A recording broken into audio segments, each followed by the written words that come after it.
Hello everyone, welcome to my another blog. আশা রাখি আপনারা সবাই খুব ভালো আছেন, আমরাও খুব ভালো আছি। কালকে যেহেতু রবিবার ছিল, কালকে আমরা ঠিক করেছিলাম কেএফসিতেই দুপুরের লাঞ্চটা করব। কেএফসি এখন নতুন স্মোকি ড্রাঙ্কেন চিকেন বলে একটা মিল বের করেছে।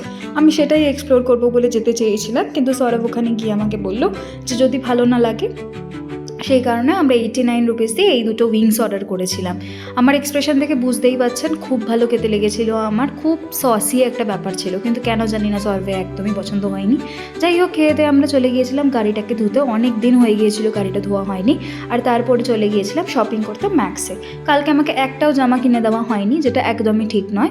যাই হোক, ও দুটো ফর্মাল প্যান্ট আর ফর্মাল শার্ট আর তিনটে টি শার্ট কিনে বাড়ি চলে এসছে। আসবার পথে আমরা চা খেয়েছিলাম, আর আমি এই ফ্যামিলি প্যাকটা বহুদিন বাদে বায়না করে কিনেছিলাম। তারপরে চলে গিয়েছিলাম 10:30টার শোতে ধুরন্ধর দেখতে, সেকেন্ড টাইম। তারপর 3টের সময় বাড়িতে এসে খেয়ে দিয়ে ঘুম। টাটা।